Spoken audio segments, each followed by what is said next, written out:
Yeah, hello. Participants, good evening. Can you please confirm? Can you hear my voice loud and clear? Can you please confirm in the chat window?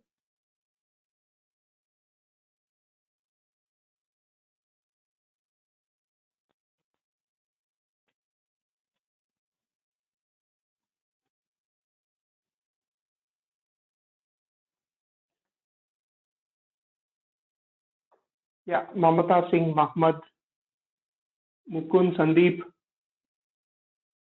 is my voice is loud and clear? Can you please confirm in the chat window?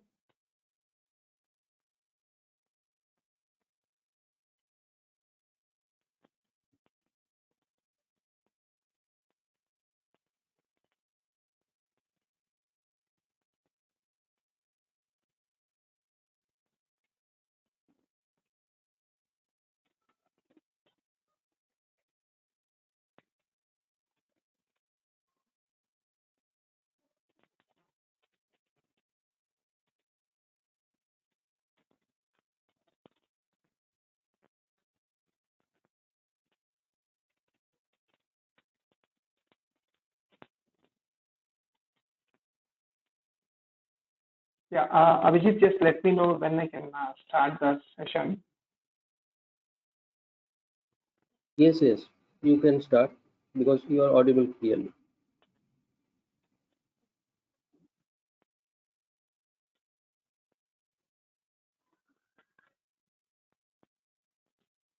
Yeah, Mukund, you have any question to ask? I see you have raised your hand. I'm trying to unmute you. Just give me a minute.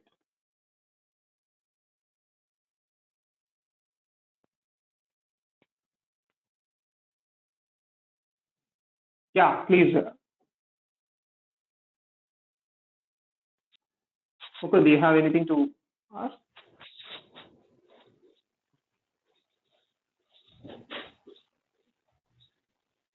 I can't hear you, Mukund.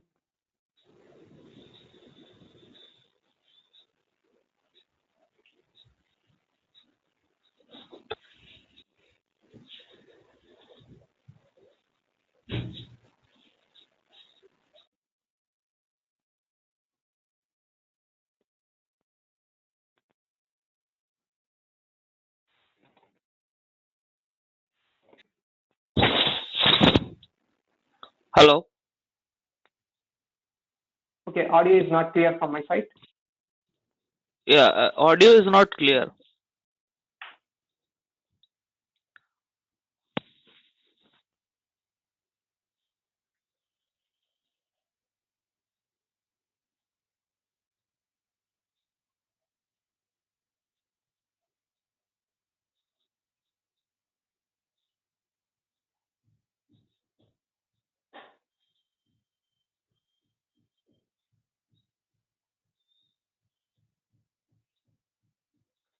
Okay. Thanks, Mohammed, for the confirmation. I think Mukund, can you check it from your side? Seems Yeah, like other participants yeah. they have confirmed. My voice is a bit clear It's to okay. them. Now it is better.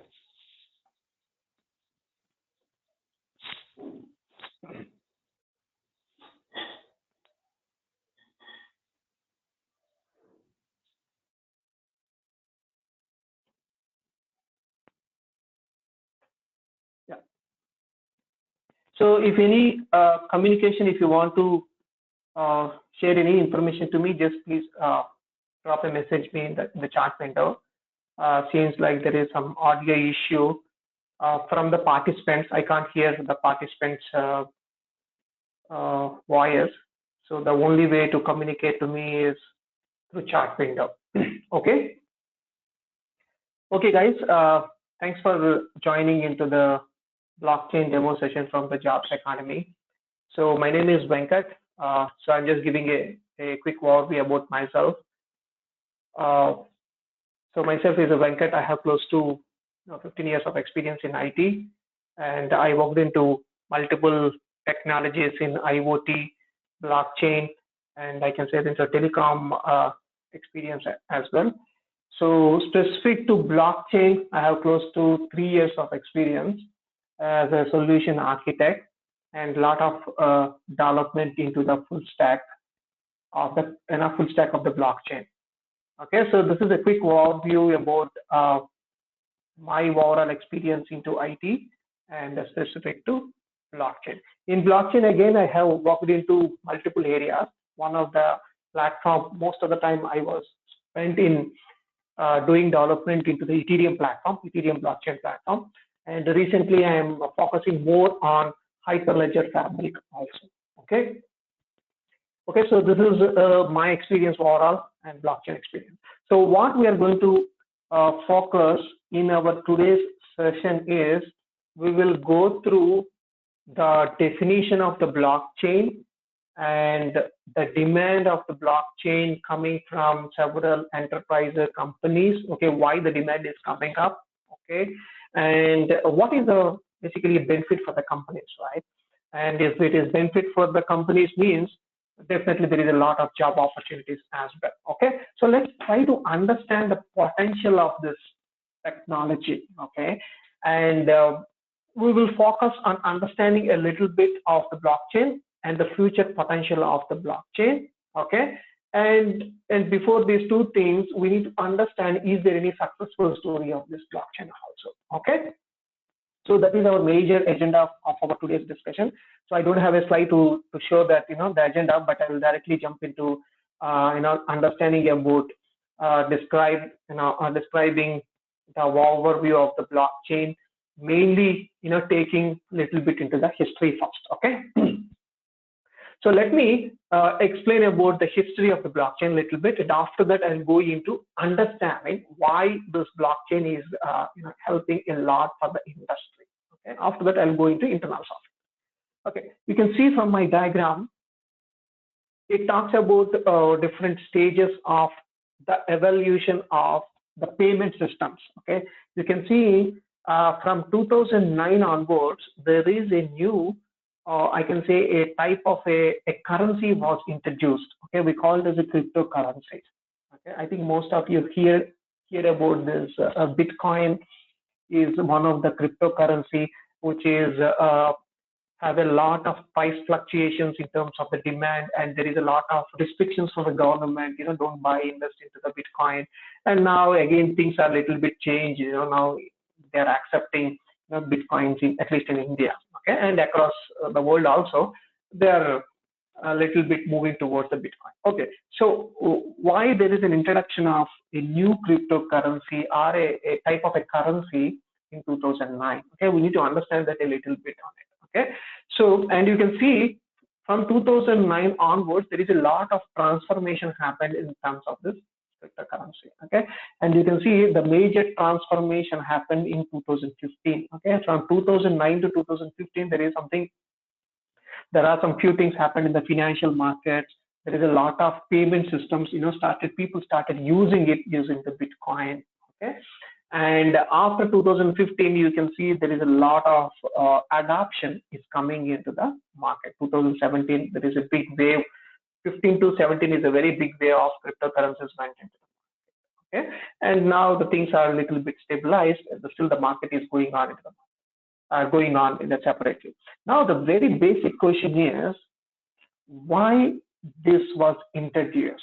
Okay, you already in this complete world, you already have so many currencies is already running in the market. Like you have a US dollar, you have a euros, you have pounds, Indian currency, Japan, and so you talk about any country, they have their own currency, right?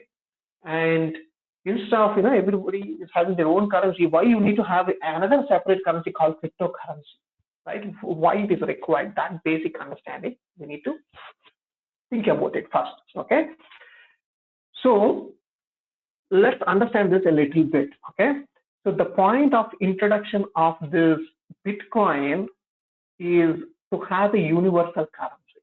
Okay, so if you talk about the US dollar, you talk about pounds, you talk about the Indian currency, it is completely basically running in a very regulated market. Okay, so every country they have, like in India we have an RBI, right?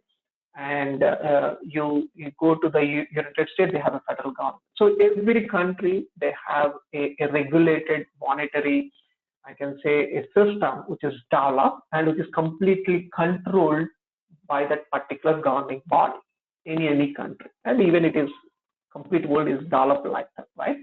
So the point of introduction of this Bitcoin is to have a universal currency. That is the first step, okay?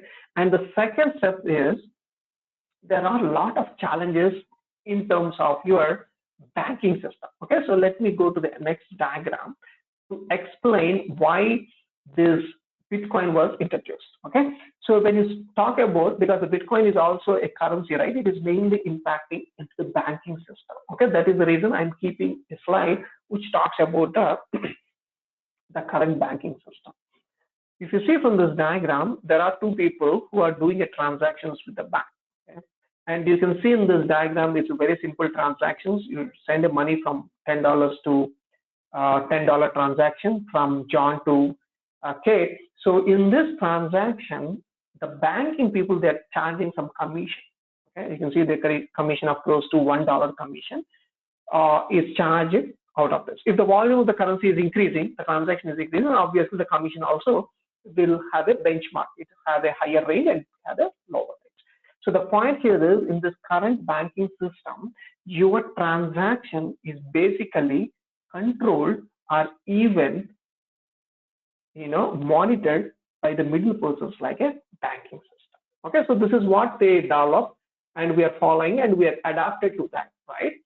So if you take any remittance transaction, remittance means if you're doing a transactions from a United States to India or from some country to India, so basically you need to pay some transaction commission to the bank. So the Bitcoin comes into the picture in this case, why you need to pay a commission to the banking people. So they want to impact they want to target the banking people. So they're giving a luxury to a lot of audience in the, people who are dependent on the bank, saying that, Bitcoin comes with a different way of strategy. I can say it comes with a strategy. If you use a Bitcoin, you no need to pay any commission, or whatever the commission you are paying at the bank, it is much lesser than that. Okay, they came up with that strategy. Okay, they came up with the strategy saying that, okay, you no need to pay heavy commission to the bank. Use my currency as a transaction, which is accepted by universe. Okay, which is accepted by all people in the world. Okay, they came up with basically a strategy. Okay, to disrupt, I can say, to disrupt the banking system. Okay, so how they're going to, basically, create a unique currency across the world, and how they're going to disrupt the banking system. Okay, we need to understand a little bit internals of it. Okay, so the main basic motto of the introduction of the Bitcoin is to no need to pay any commission. Okay, or less commission. I can say, I don't say no commission. No need, you need to pay only the dollar you're paying it right here in the banking system, right? So out of this $1, you just need to pay 0.0001 dollar or 1 cent, okay, for your transaction. Okay, that much of less amount of commission they came up with a strategy. Okay, so what happened in this case? Okay, so what happened is people started moving slowly into that market. Okay, so a lot of people started accumulating the Bitcoin as one of the assets. Some people treated it as an asset, some people started using it as a trading, and some people started using it as a transactions for a remittance. Okay, so when you start using that currency, is it really regulated? No, the answer is no. Okay, it is not running in a regulated market. But is there any lot of security involved in that currency? The answer is yes. Okay, so it brings a lot of security, because once people started using a cryptocurrencies like Bitcoin, and they are moving from the banking system towards the Bitcoin, obviously there is a lot of security is involved in it, because the banking is basically built in a secure environment, right? It's basically a trusted environment. Okay, when people are moving from a trusted environment, cannot move into the untrusted network, right? So it means the bank Bitcoin network is also a very secure network. It is a secure network. It is a fast network, and the commission is very less. Okay, so it is basically enables the people who want to do transactions using the Bitcoin started moving into that. Okay, so that's the first point I want to say that. So the reason from this diagram, you understand the history of the blockchain. I am talking about the Bitcoin right now. We are talking about the blockchain. What is the relation between the Bitcoin and blockchain? Okay, let me come up with this point. Okay, So far, we understand the main introduction of the Bitcoin, why it was introduced. Now, let's go into the internals of Bitcoin. Okay, we understand the major motive of the introduction of Bitcoin. Okay, I told about only 2 points. There are a lot of problems basically it is trying to solve it. Okay, so we'll go into internals, but the major criteria of introduction of the blockchain is to disrupt the banking system and to make your payments much faster in a very secure way. Okay, now let's go into the internals of it. What is the relationship? What is the story behind of the blockchain with the Bitcoin? Okay, in simple words, the Bitcoin is basically the Bitcoin software or the cryptocurrency. Okay, I'm talking about the cryptocurrency. The meaning of that is crypto is nothing but a very security. Okay, the meaning of crypto is it's basically having a lot of cryptographic algorithms is involved in that currency. Okay, so the point here is the Bitcoin is basically running in a type of a technology.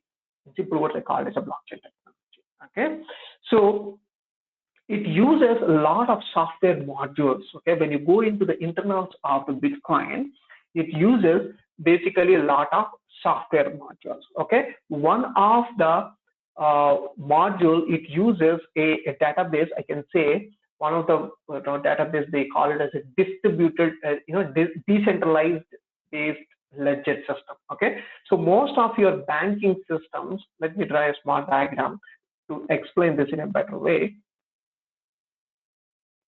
If you see the banking systems, the network is built like this. Okay, I'm writing it in a very short form.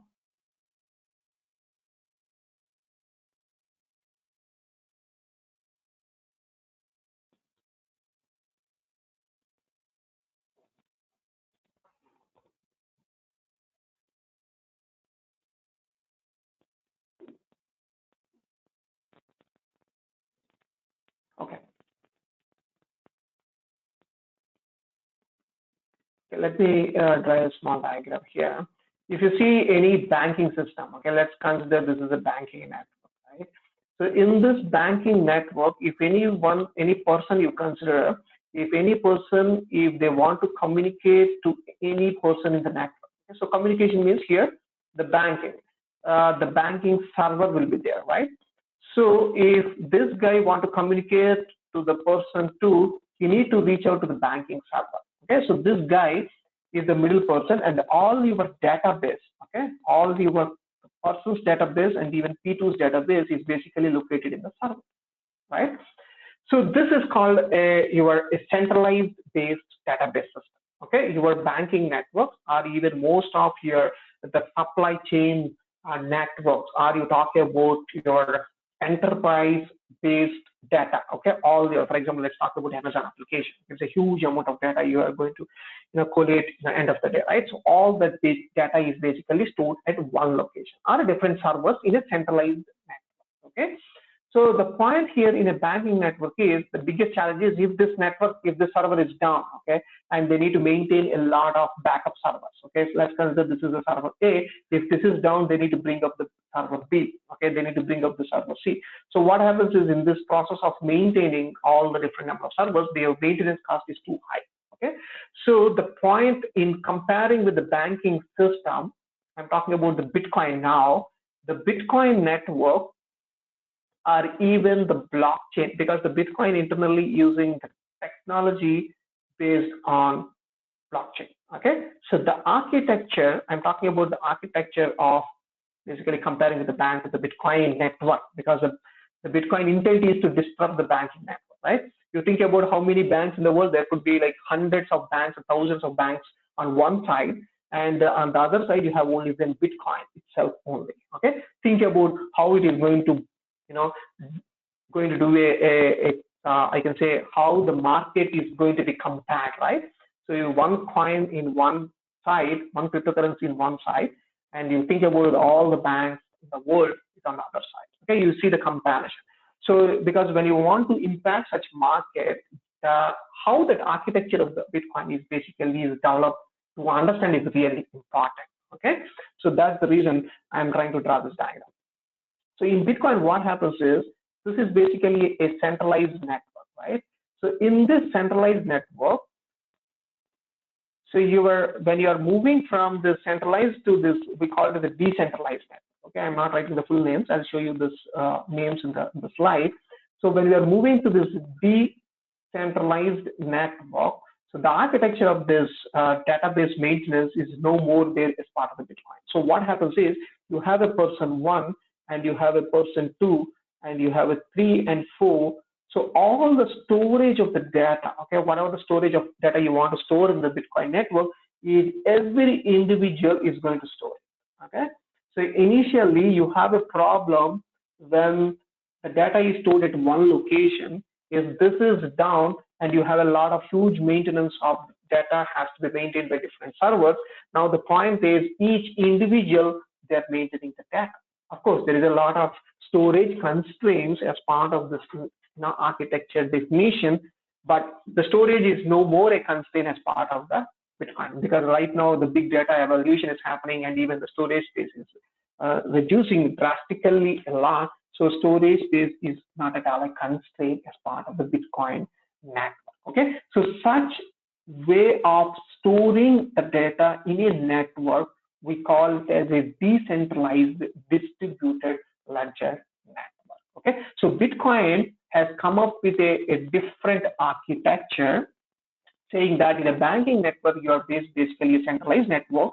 That is the reason you need to pay heavy commission in terms of the bank, the way they maintain the servers, the way they maintain the employees in the network, right? That is the reason you need to pay heavy commission to the banking network. Whereas in the Bitcoin network, the data itself is managed by individuals, so you no need to pay heavy commission as part of this network transactions. Okay, and at the same time, when you are comparing, I told previously, when you are thinking about all the banks on one side and only the Bitcoin on the other side. So think about how many employees and how many people are supporting the bank. You think about hundreds and thousands of people who are working in the banks, right? When you talk about the Bitcoin network, there is no employee in the Bitcoin. Okay, all the people in the Bitcoin network is only just individuals who are doing the transaction. So there is no regulations. You don't need to pay any commissions to the other person. You no need to have your, I can say, employees as part of that. So there is no basically CEO for the Bitcoin network. You understand what I'm trying to say? So the point here is all your network is running independent. Okay, how the benefit of how the potential of running a Bitcoin independently is coming using the blockchain technology. Okay, so the first point is they are using the concept of decentralized distributed ledgers. That is the first concept of keeping that that module, the software module, as part of the Bitcoin network. That's the first step. And the second step is, see, now the data is everyone is holding in the network, right? How to get whether the corresponding person is holding the right data. You need to have basically a monitoring systems in the Bitcoin network. Okay, there are some few more intelligent softwares which is basically running in the Bitcoin network. Okay, so such security mechanisms or such intelligent software mechanism in Bitcoin has to be implemented to design this architecture. Okay, so we call that intelligent algorithms as a consensus mechanism. Okay, as part of the Bitcoin network, so far we understand two terms. One is the Bitcoin network is basically designed based on a decentralized distributed ledger, which is completely contracts to your banking network, and they introduced a smart system, you can say intelligent management system, which has, because everyone is holding the right data, or whether anybody is hacking the data in the network, whether the data is updating properly in the network, because that needs to be, end of the day, that needs to be properly updated in the network, right? Otherwise, if they're doing a wrong transaction, if you are updating the data in the network, it means there is no smartness in the network. Okay, you need to basically find out what is going right, what is not going right in the network. Okay, such way of implementing a smart-based system or intelligent-based system, we call it as basically a consensus mechanism as part of the backend infrastructure of the Bitcoin. Okay, so far we understand about two things. One is distributed ledger and the consensus mechanism. And the other interesting part of the Bitcoin architecture is they introduced a cryptographic concept. So because when people are doing a transactions, when P1 and P2 or P3, when they're trying to persons are trying to interact with the network, so they need to have a very secure connection between these two people in the network. So the better example is when you're doing a WhatsApp message to the other person, right? For example, like payment systems, like using a Google Pay, or you're doing a WhatsApp message to other person, it should be going very securely to the other person itself, right? Not to the group of people in the network, right? So such way of one-to-one communication, we call it as a peer-to-peer communication in the Bitcoin network. Okay, so such communication, peer-to-peer communication, are even the way you create a channel in a very secure way between the persons in the network. Okay, so they use a concept called cryptography as part of the blockchain network. Okay, as part of this Bitcoin network. So I'm using these two words like Bitcoin and uh, blockchain interchangeably. The reason is, since the Bitcoin is basically created based on blockchain technology, that is the reason I started using that blockchain technology for this. Okay, so if you are trying to ask the definition, okay, I'm trying to derive the definition from the Bitcoin cryptocurrency, how it works, you know trying to disrupt the banking network and the reasons for that, and whatever technology was implemented within that Bitcoin. Okay, so you can see from my slide, so the first point is blockchain is a decentralized ledger for all your transactions across a peer-to-peer network. That's what I'm trying to say. Previously, you don't have a centralized based network. Okay, so each peer in the network is basically holding the data in the network. So there is no point in maintaining a big servers in the like a banking network. Even if one person is down in the network, so you can still get the data from the other person. Okay, so the point here is, if you know about there is a application called okay, so that's a different application. Okay, so the point is, like, there are multiple people are involved in this network, right? If one person is not involved in the network, so you can still get the data from the active person who is running in the network. Okay, so he can still pull the relevant data from the network, and you can still start doing the transactions in the network. So it is basically independently runs 24/7 and it keeps running in the network. It is a technology. From the second point, you can understand it is a technology that enables Bitcoin, and it is also applied to many business processes. Okay, make a note here. So far, we talked about the blockchain technology to a cryptocurrencies like Bitcoin. Okay, so what we understand from the Bitcoin story is really important. Okay, so listen very carefully for the next few minutes. Okay, so the point of the the Bitcoin cryptocurrency to disrupt the banking network is very clear. Okay, it is going to bring a lot of automation. So it is trying to remove a lot of middle persons as part of, because the middle person itself in the banking transaction is bank itself, right? So they are going away from the network, right? So how the people in the network, we are basically trying to create a trusted network between the people in the network, right? So the point is, we have delivered the Bitcoin in a banking network. It's very so successful. Why can't we implement the same technology to a supply chain? Why can't we apply the same technology to a real estate business? Why can't we apply the same technology to the healthcare, where the COVID is running right now in the market, right? So in such cases, okay, wherever you want to store the data, and wherever you need to have some people interacting with the network with a very transparent way, with a peer-to-peer communications, with a secure network connections, right? So in such cases, you can use the blockchain technology. For example, let's talk about the real estate.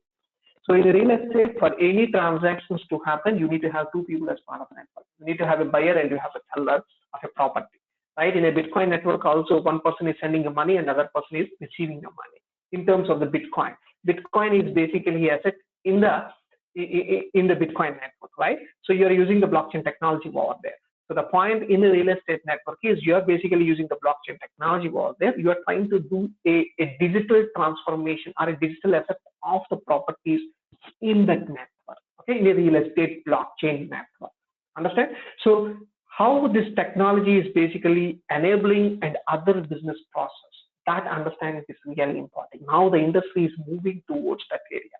So far we understand the successful story of the Bitcoin, that is really good, and that there is a lot of potential for the technology, and how can this technology will be impacted if I apply into the supply chain, if I apply into the Amazon business, how many resources it can reduce drastically, and how fast the transactions will happen between the person to the Amazon itself, okay? Or in case of the real estate, how fast it happens between the person to person, and how fast the revenue goes to the government, and how it happens in a very secure way, okay? So that things we need to, the things are evolving in that area. So the last point is not only just affirms the transactions, but it also ensures anonymity and the security of the users. Okay, so it basically hides the identity of the persons in the network in case if it's required. Normally in Bitcoin, it basically hides the identity of the persons in the network and its security to the users. Okay, in terms of the transactions, it brings a lot of security to the users. Okay, so far we talked about this, and there are few more points as part of the issues in the banking system. We know in banking systems, high transaction cost, which we have talked about it. There are other issues like financial crisis, account handling, and net frauds. Okay, so these problems are also be well addressed if you are moving towards the blockchain-based network. Okay, so here is a diagram which talks about precisely about what are the features involved as part of the blockchain. So the first one we talked about a decentralized system and a distributed ledger. Decentralized means you don't have a centralized server. You're basically breaking your centralized server into different networks. Okay, so you have a decentralized distributed ledger, and I told about there are some few interesting algorithms, right? So which is helping to have a proper way of validating the data. Okay, so validating the data means make sure everyone is holding the right amount of data in the network. And finally, we talked about the consensus algorithms, which are very smart algorithms, which we are talking about, right? And the cryptographic algorithms, which basically helps to have a secure connection, okay, between the peers. Like when you're doing WhatsApp transactions, or doing the Google Pay transactions, such transactions happen. It happens very secure between the session. Session will be established between the two peers. Okay. So how it is happening using this cryptographic algorithm. So any questions? I'll just pause for a few minutes here. I just want to hear any questions from the participants. So far, so good. Any questions in terms of understanding the little bit history of the blockchain and what is history of the blockchain? Again, talking about the successful story of the Bitcoin here and what is the technology involved behind the Bitcoin success, and we are going the internals of the blockchain. Any questions on these three areas? You can send a message in the chat window. So, yeah.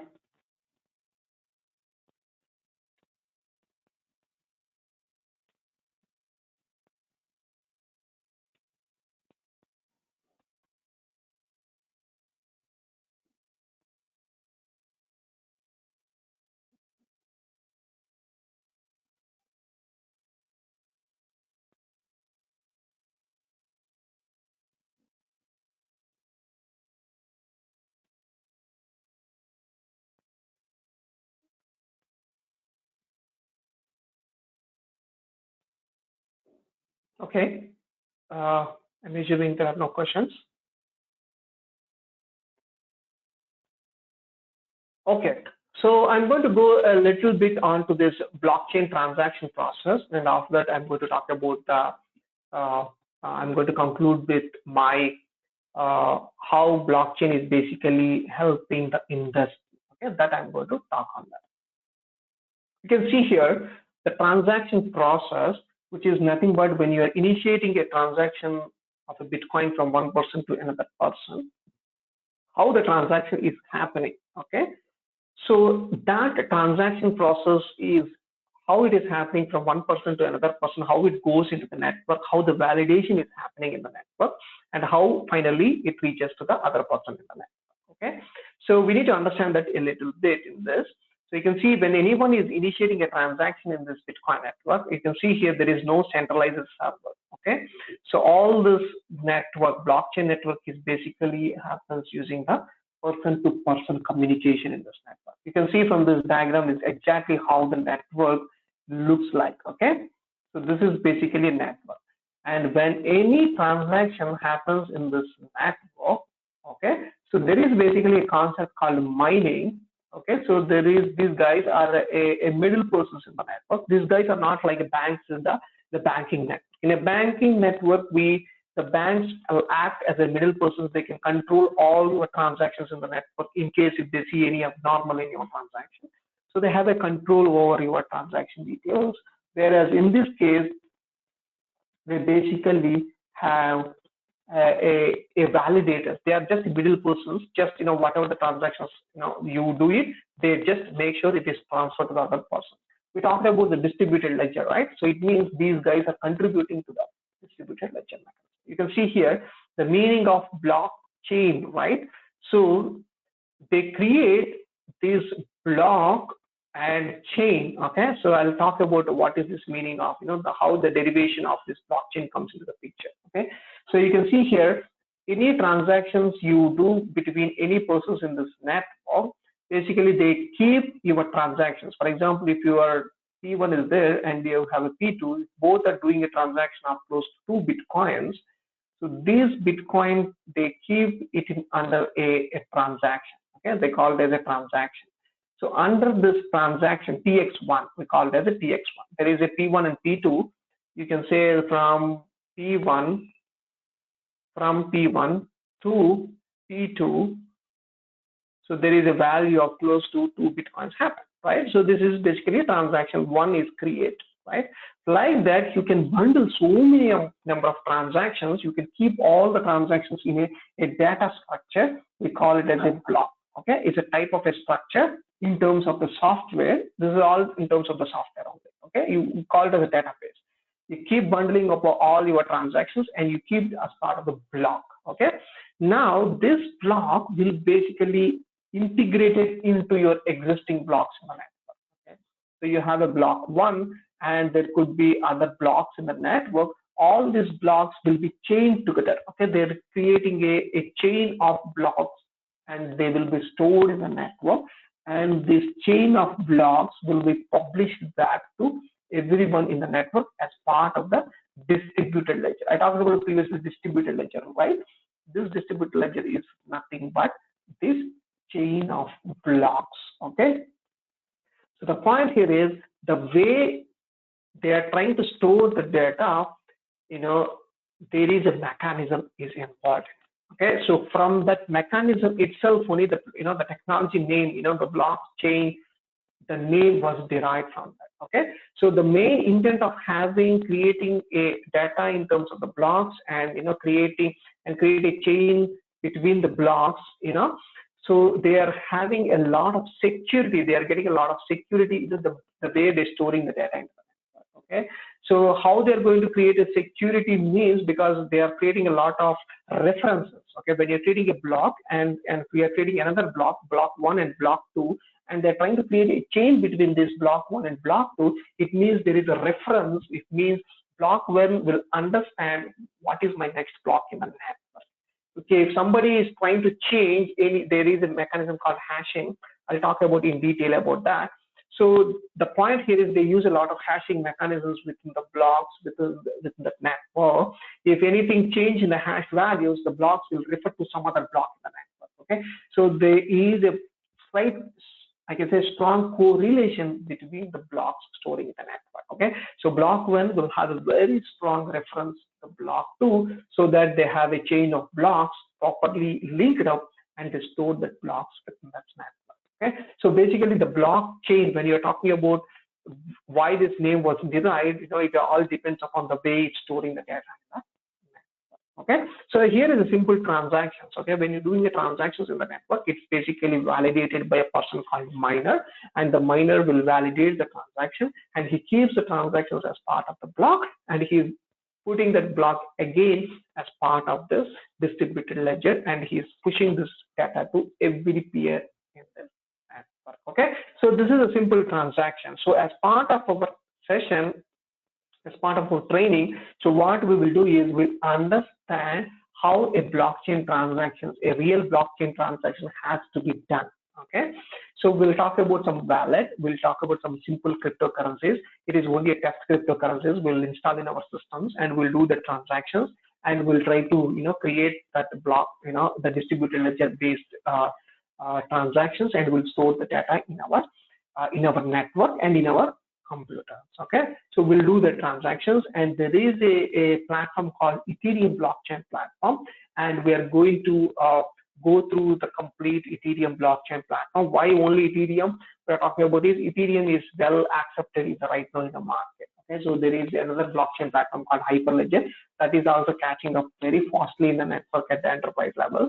That is also that is non-cryptocurrency network. So Ethereum is basically a cryptocurrency-based blockchain platform, and the difference between the Bitcoin and Ethereum is Bitcoin is also cryptocurrency, Ethereum is also cryptocurrency. The interesting part in Ethereum is they have a smart contract. I'll talk about what is the smart contract. It is more intelligent, I can say, more intelligence is brought into the blockchain platform. We call it a Ethereum blockchain platform. And there is another blockchain platform called Hyperledger Fabric. The Hyperledger Fabric, we don't have any cryptocurrency involved as part of the Hyperledger Fabric. Okay, that is mainly for the enterprise where there is no cryptocurrency or any token-based applications is not because the banking itself everywhere when you go to the credit card systems, you go to any payment systems, you will have a reward-based mechanism, right? You buy something, you are going to get some reward, okay, in terms of the tokens. Okay, in such applications, you try to use the blockchain systems. Okay, and where you have a transactions where you, for example, like there are two companies are involved in doing a transactions and they don't exchange tokens, right? So a companies like let's talk about BMW. They are basically manufacture a lot of cars, right? So when they are manufacturing a cars, they need to depend on multiple vendors. When they're doing the transactions between their vendors, they don't exchange in terms of the tokens. Okay, they exchange in terms of some transactions, which is of digital form, right? So the digital form of the data needs to be stored in a blockchain. That is important for them. So in such networks, the Hyperledger Fabric is a better sort of for them. Okay, in terms of the banking network, like Ethereum blockchain platforms we have a Ripple-based blockchain platforms is really important for us. So as part of our course content, we'll go through all these blockchain platforms, which is relevant for in terms of the payment systems, in terms of your banking systems, in terms of the supply chain, in terms of the healthcare. We'll try to segregate it with different industries, which industry is the better sort of a platform. We'll understand that. We'll go through all the use cases in detail. We have some bunch of use cases, touching for most of the industries. So we'll take an example of each industry and how blockchain is going to be helpful in that network. And we have a document which explains about in detail about what is our I can say. So these are all the fundamentals of it. Just give me a second. Yeah. So this is our main agenda of our course content. So anyway, we'll start with the course introduction and the blockchain overview, what we have talked about, introduction to blockchain and understanding the blocks and nodes and some components. I told about mainly the distributed ledger and the concepts. It will be touched in the module 1.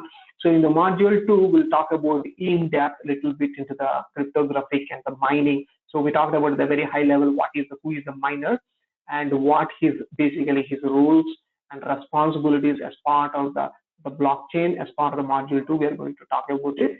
And mainly the interesting fact is about the module 3, cryptocurrencies and the evolution of the Ethereum blockchain platform. Okay, that's what we focus in the module 3. And the module 4, we talk about the use cases. I told you about, we talk about the different industries, supply chain, banking, healthcare, you name it. There are some interesting use cases are coming into the gaming industry. Okay, so we'll talk about that.